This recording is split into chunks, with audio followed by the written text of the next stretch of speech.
Wabah virus corona bisa kita hindari bila mereka yang terkena penyakit ini melakukan isolasi diri. Tidak semua pasien corona harus dirawat di rumah sakit. Mereka yang tidak termasuk kelompok rentan cukup melakukan isolasi diri di rumah.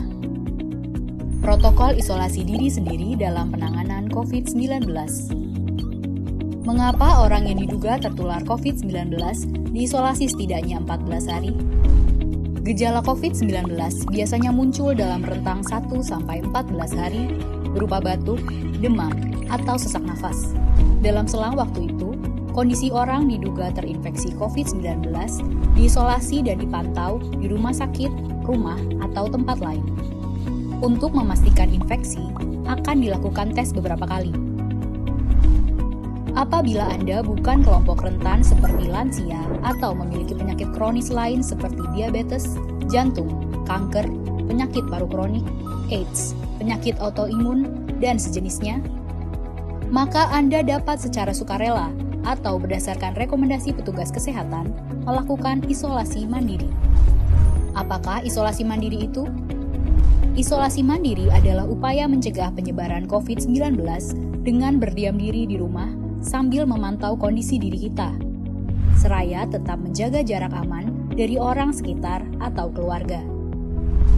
Siapa yang perlu melakukan isolasi mandiri?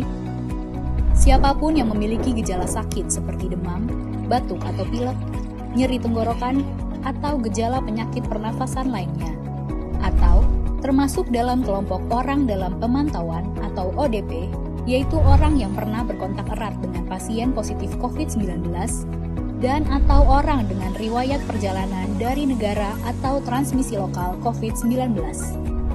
Berapa lama waktu isolasi diri? Setidaknya selama 14 hari sampai hasil pemeriksaan sampel di laboratorium diketahui. Apa yang perlu dilakukan saat isolasi mandiri? Tinggal di rumah dan jangan keluar, kecuali untuk mencari pertolongan medis. Sebisa mungkin, gunakan kamar terpisah dan selalu jaga jarak setidaknya 1 meter dari anggota keluarga lain. Selalu gunakan masker selama masa isolasi diri. Ganti masker secara rutin apabila basah atau kotor. Lakukan pengukuran suhu harian dan observasi gejala seperti batuk atau kesulitan bernafas. Hindari berbagi peralatan makan seperti piring, sendok, garpu, dan gelas, perlengkapan mandi seperti handuk atau sikat gigi, dan juga benda berbahan kain, misalnya pakaian atau selimut.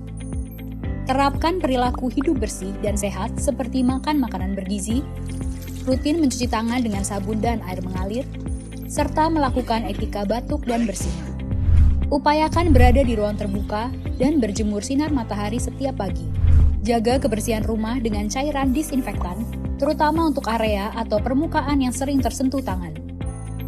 Hubungi segera fasilitas layanan kesehatan bila sakit memburuk, seperti mengalami sesak nafas. Apa yang tidak boleh dilakukan saat isolasi mandiri? Tidak boleh keluar rumah, termasuk untuk bekerja, apalagi ke ruang publik. Bila sangat terpaksa harus keluar, gunakan masker dan hindari transportasi publik atau tempat ramai. Tidak boleh berbagi alat makan, mandi, dan pakaian bersama anggota keluarga lainnya. Cuci peralatan makan dan pakaian secara mandiri, terpisah dari anggota keluarga lain. Bila harus berbagi kamar mandi atau mesin cuci pakaian, maka bersihkan dengan desinfektan setelah dipakai. Bagaimana menjaga pertahanan tubuh selama masa isolasi mandiri?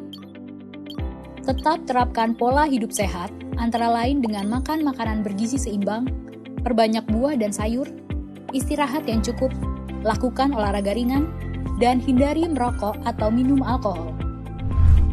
Isolasi mandiri bukanlah sesuatu yang sulit, namun membutuhkan komitmen baik dari diri sendiri maupun keluarga dan orang terdekat. Orang yang menjalani isolasi dapat mengalami kesepian, kekhawatiran, dan ketidaknyamanan saat mengalami gejala sakit. Maka mereka perlu dibantu, didukung, dan diberi semangat. Mari saling berempati, perkuat solidaritas, dan bersama kita melawan corona.